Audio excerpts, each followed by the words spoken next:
कार्तिक कृष्ण पक्ष की एकादशी रमा एकादशी 21 अक्टूबर को मनाई जाएगी। 20 अक्टूबर वीरवार को 4:04 PM पर शुरू होगी और समाप्ति होगी 21 अक्टूबर शाम को 5:22 PM पर। और 22 अक्टूबर शनिवार को पारण होगा 6:26 AM से 8:42 AM तक। रमा एकादशी की कथा। अर्जुन ने आनंदित होते हुए कहा, हे भगवान, अब आप मुझे कार्तिक मास की कृष्ण पक्ष की एकादशी की कथा सुनाइए। इस एकादशी का नाम क्या है? इसमें किस देवता की पूजा होती है? इस एकादशी का व्रत करने से क्या फल मिलता है? कृपा करके सब विस्तार पूर्वक कहिए। श्री कृष्ण भगवान बोले, हे कुंती पुत्र, कार्तिक मास के कृष्ण पक्ष की एकादशी का नाम रमा है। इसके व्रत से समस्त पाप नष्ट हो जाते हैं। इसकी कथा इस प्रकार से है। प्राचीन काल में मुचुकुंद नाम का एक राजा राज्य करता था। इंद्र, वरुण, कुबेर, विभीषण आदि इसके मित्र थे। वह बड़ा सत्यवादी और विष्णु भक्त था। उसका राज्य बिल्कुल निष्कंटक था। उसके चंद्रभागा नाम की एक कन्या थी, जिसका विवाह उसने राजा चंद्रसेन के पुत्र शोभन से कर दिया। वह राजा एकादशी का व्रत बड़े ही नियम से करता था। उसके राज्य में सभी कठोरता से इस नियम का पालन करते थे। एक बार की बात है, शोभन अपनी ससुराल आया हुआ था। वह कार्तिक का महीना था। उसी माह में महापुण्यदायिनी रमा एकादशी आ गई। उस दिन सभी व्रत रखते थे। चंद्रभागा ने सोचा, मेरे पति तो बड़े कमजोर हृदय के हैं, वे एकादशी का व्रत कैसे करेंगे, जबकि पिता के यहाँ तो सभी को व्रत करने की आज्ञा है। मेरा पति राज आज्ञा मानेगा तो बहुत कष्ट पाएगा। चंद्रभागा को जिस बात का डर था वही हुआ। राजा ने आज्ञा जारी की। इस समय उनका दामाद राज्य में पधारा हुआ है, अतः सारी प्रजा विधि पूर्वक एकादशी का व्रत करे। जब दशमी आए तब राजा में ढिंढोरा पिटा। उसे सुनकर शोभन अपनी पत्नी के पास गया। बोला, हे प्रिय, तुम मुझे कुछ उपाय बतलाओ, क्योंकि मैं व्रत नहीं कर सकता। यदि मैं व्रत करूँगा तो अवश्य ही मर जाऊँगा। इस पर चंद्रभागा बोली, हे प्राणनाथ, मेरे पिताजी के राज्य में एकादशी के दिन कोई भी भोजन नहीं ग्रहण करता। यहाँ तक कि हाथी, घोड़ा, ऊंट, पशु आदि भी तृण, अन्न, जल आदि ग्रहण नहीं करते। फिर भला मनुष्य कैसे भोजन कर सकते हैं? यदि आप व्रत नहीं कर सकते तो किसी दूसरे स्थान पर चले जाइए, क्योंकि यदि आप यहाँ रहेंगे तो आपको व्रत तो अवश्य ही करना पड़ेगा। इस पर शोभन ने कहा, हे प्रिय, तुम्हारी राय उचित है, किंतु मैं व्रत करने के डर से किसी दूसरे स्थान पर नहीं जाऊँगा। अब मैं व्रत अवश्य ही करूँगा, परिणाम चाहे कुछ भी हो। भाग्य में लिखे को भला कौन मिटा सकता है। उसने एकादशी का व्रत किया और भूख और प्यास से अत्यंत व्याकुल होने लगा। सूर्य नारायण भी अस्त हो गए।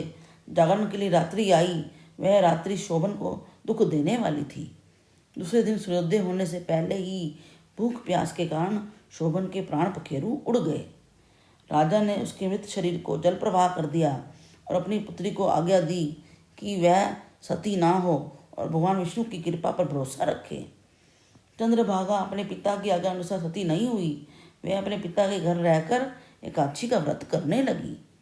उधर रमा एकादशी के प्रभाव से शोभन को जल से निकाल लिया गया और भगवान विष्णु की कृपा से उसे नीलाचल पर्वत पर धन धान्य से युक्त शत्रु रहित देवपुर नाम का एक उत्तम नगर प्राप्त हुआ। उसे वहाँ का राजा बना दिया गया। उसके महल में रत्न, स्वर्ण के स्तंभ लगे हुए थे। राजा शोभन स्वर्ण तथा मणियों के सिंहासन पर सुंदर वस्त्र और आभूषण धारण किए बैठा था। गंधर्व अप्सरा नृत्य कर रही थी, उसकी स्तुति कर रहे थे। उसी समय राजा शोभन दूसरा इंद्र प्रतीत हो रहा था। उसी समय मुचुकुंद नगर में रहने वाला सोम शर्मा नाम का एक ब्राह्मण तीर्थ यात्रा के लिए निकला हुआ था। घूमते घूमते वह उसके राज्य में जा पहुंचा। उसको देखा। वह ब्राह्मण उसको राजा का जमाई जानकर उसके निकट गया। राजा शोभन ब्राह्मण को देखकर आसन से उठ खड़ा हुआ और अपने ससुर तथा स्त्री चंद्रभागा की कुशल क्षेम पूछने लगा। सोम शर्मा बोला, हे राजन, हमारे राजा तो कुशल से हैं, आपकी पत्नी चंद्रभागा भी कुशल से है। अब आप अपना वृतांत बतलाइए। आपने तो रमा एकादशी के दिन अन्न जल ग्रहण न करने के कारण प्राण त्याग दिए थे। मुझे बड़ा आश्चर्य हो रहा है कि ऐसा विचित्र और सुंदर नगर जिसको ना तो मैंने कभी देखा और ना सुना, आपको किस प्रकार से प्राप्त हुआ? शोभन बोला, हे ब्राह्मण देव, यह सब कार्तिक मास की कृष्ण पक्ष की रमा एकादशी के व्रत का फल है। इसी से मुझे यह अनुपम नगर प्राप्त हुआ है, परंतु यह अस्थिर है। इस पर ब्राह्मण बोला, हे राजन, यह अस्थिर क्यों है और स्थिर किस प्रकार से हो सकता है? आप मुझे समझाइए। यदि इसके स्थिर करने के लिए मैं कुछ कर सका तो वह उपाय अवश्य करूँगा। शोभन बोला, हे देव, मैंने यह व्रत विवश होकर श्रद्धा रहित किया था। इसकी प्रभाव से मुझे यह अस्थिर नगर प्राप्त हुआ। यदि तुम इस वृत्तांत को राजा मुचकुंद की पुत्री चंद्रभागा से कहोगे तो उसको स्थिर बना सकती है। ब्राह्मण अपने नगर को लौटा। उसने चंद्रभागा से समस्त वृत्तांत कहा। इस पर राजकन्या चंद्रभागा बोली, हे ब्राह्मण देव, आप क्या यह सब दृश्य प्रत्यक्ष देखकर आए हैं या अपना स्वप्न कह रहे हैं? ब्राह्मण बोला, हे पुत्री, मैंने तेरे पति शोभन तथा उसके नगर को प्रत्यक्ष देखा है, परंतु वह नगर अध्रुव है, अर्थात अस्थिर है। तो कोई उपाय कर जिससे कि वह स्थिर हो जाए। चंद्रभागा बोली, महाराज, आप मुझे उस नगर में ले चलिए। मैं अपने पति को देखना चाहती हूँ। मैं अपने व्रत के प्रभाव से उस नगर को स्थिर बना दूंगी। चंद्रभागा के वचनों को सुनकर वह ब्राह्मण उसे मंदराचल पर्वत के पास वामदेव के आश्रम को ले गया। वामदेव ने उसकी कथा को सुनकर चंद्रभागा का मंत्रों से अभिषेक किया। चंद्रभागा मंत्रों तथा व्रत के प्रभाव से दिव्य देह धारण करके पति के पास चली गई। शोभन ने अपनी स्त्री चंद्रभागा को देखकर उसे प्रसन्नतापूर्वक आसन पर अपने पास बिठा लिया। चंद्रभागा बोली, हे प्राणनाथ, अब आप मेरे पुण्य को सुनिए। जब मैं अपने पिता के घर में 8 वर्ष की थी, तब से मैं सविधि एकादशी का व्रत करती रही हूँ। उन्हीं व्रतों के प्रभाव से आपका नगर स्थिर हो जाएगा, समस्त कर्मों से युक्त होकर प्रलय के अंत तक स्थिर रहेगा। चंद्रभागा दिव्य रूप धारण करके दिव्य वस्त्र अलंकारों से सजकर अपने पति के साथ आनंदपूर्वक रहने लगी। हे पार्थ, यह मैंने रमा एकादशी का महात्म कहा है। जो मनुष्य रमा एकादशी के व्रत को करते हैं उनके समस्त पाप नष्ट हो जाते हैं।